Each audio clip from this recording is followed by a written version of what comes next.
Hello viewer, আসসালামু আলাইকুম। বরাবরের মতো নতুন একটি ভিডিও নিয়ে এসেছি। আমি বিপুল ফ্রম এআরকেটেক।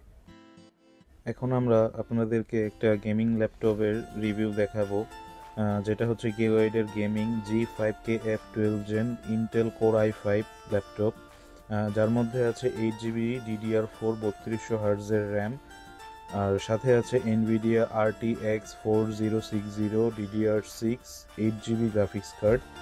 সাথে পেয়ে যাচ্ছেন আপনার ডিসপ্লে 144 হার্জ রিফ্রেশ রেটের একটি ডিসপ্লে, যা গেমিং করতে গেলে খুব ভালো পারফরমেন্স পাওয়া যায় আশা করি।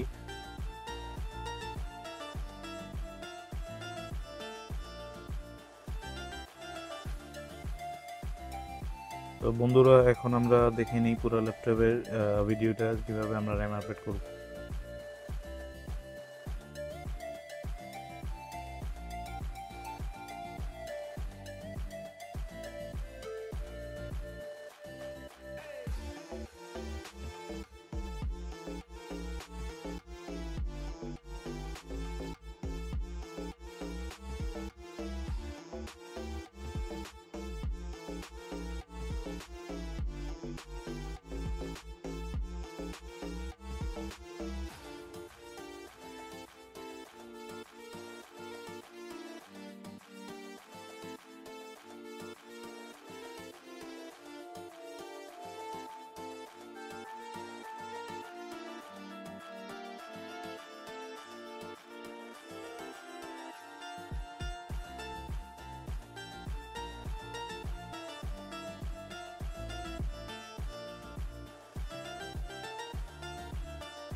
তো বন্ধুরা, আমরা এখানে দুইটি র্যামের স্লট দেখতে পাচ্ছি, যেখানে চাইলে আপনি 16 16 32 দুইটি র্যাম এখানে আপডেট করতে পারবেন। M.2 দুইটা স্লট দেওয়া আছে, একটি দেওয়া আছে ল্যাপটপের সাথে, আরেকটি চাইলে আপনি 2TB পর্যন্ত আপডেট করতে পারবেন।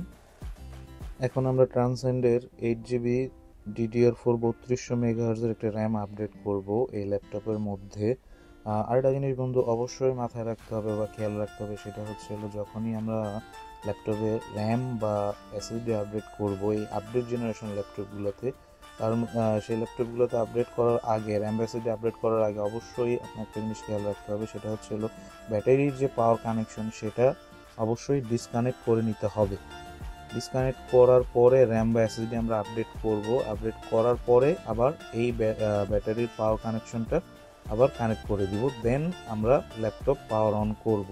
কারণ অনেক ল্যাপটপ দেখা গেছে র্যাম বা এসএসডি লাগাতে গিয়ে নো পাওয়ার হয়ে যায়, যার জন্য আমাদের অবশ্যই ব্যাটারির কানেকশনটা রিমুভ করে নিতে হবে। মনে রেখে বা খেয়াল রেখে অবশ্যই করতে হবে, না হলে আপনার ল্যাপটপ যে কোনো মুহূর্তে দেখা গেছে র্যাম বা এসএসডি আপডেট করতে গিয়ে আপনার নো পাওয়ার বা নো ডিসপ্লে হয়ে যাবে। সো বন্ধুরা, ল্যাপটপে র্যাম আপডেট হয়ে গেল। এখনও আপনারা যারা আমার চ্যানেল সাবস্ক্রাইব করেন অবশ্যই সাবস্ক্রাইব করে নেবেন। কথা হবে পরের কোনো নতুন ভিডিও নিয়ে। আল্লাহ হাফেজ, আসসালামু আলাইকুম।